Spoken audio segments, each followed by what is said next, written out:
Katonda nga wali okumuyimusanga okumugulumizanga. Ne olunaku lwe yawulira eddoboozi lya Setaani lwe lunaku lwe yava mu kusinza Katonda, Katonda lwe yamugoba mu maaso ge. Naye gye yakoma okuba nga awulira era nga yeekuuma eddoboozi lya Katonda yali asinza Katonda. Kitegeeza nti buli lwe yeekuumanga obutayonoona wabeerangawo okusinza. Wabeerangawo okusinza. Yeebazibwa omulungi. Oyinza okuba n'ekintu ky'okyagala okusinza ngambye nga engeri nnyingi era abaweereza ba Mukama bazze babitugamba. Nyinza okuba nga n'akuwa ekyokulya kyange oba olugoye lwange. Naye bwe ntunula n'ekutunuulira nyinza okulaba nga sikulabamu valiyo ya lugoye lwe ngenda kukuwa ng'ogwana luli lwensiibamu. Oluganda lwalutegerekeka ng'ogwana luliwa?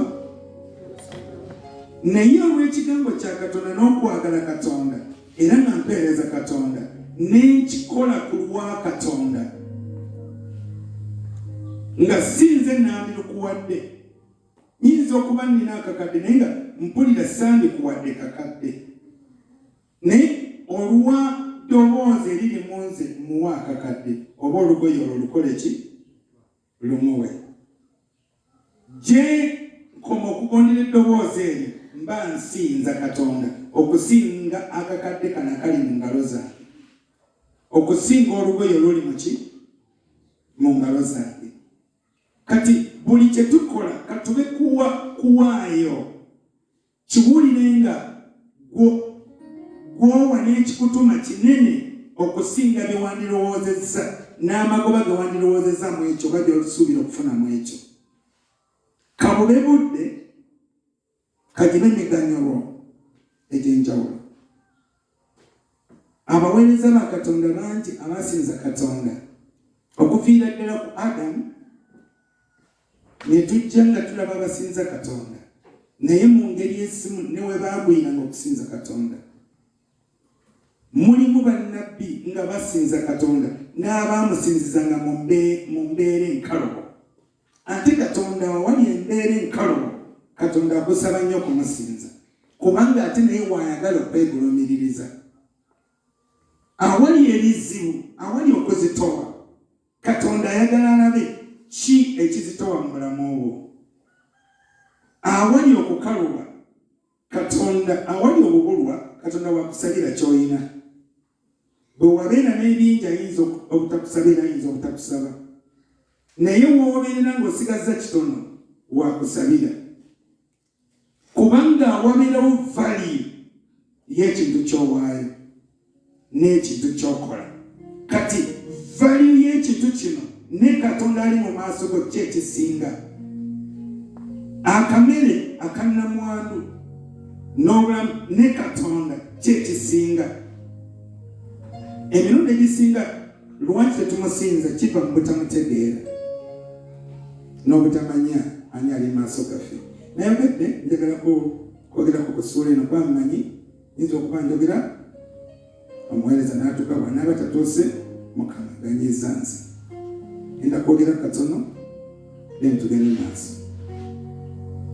Ku Bikulu ssuula 4 njagala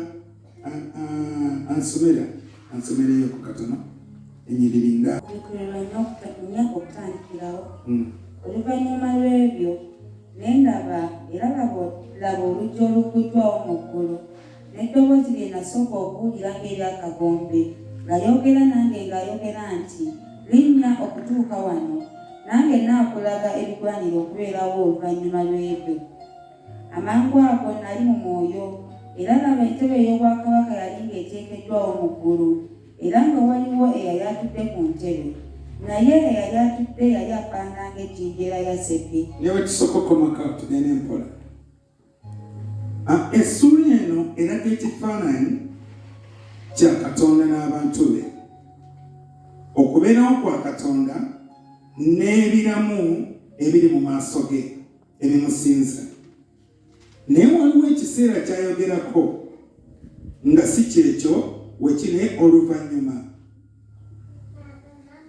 Bayibuli bw'eba eyogera ne Katonda omuntu bwe yamala okwonoona waliwo ekiseera ekyali kisuubizibwa era ng'ajja akyogerako Katonda ng'akomyewo eri abantu be. Tuli mu biro eby'oluvannyuma oba tuli mu nnaku ez'oluvannyuma. Ennaku ez'oluvannyuma nga Katonda agenda kulabika n'abantu ba Katonda bagenda kwawulibwa. Wagenda kubirawo ekiseera eky'okumanya ennyo Katonda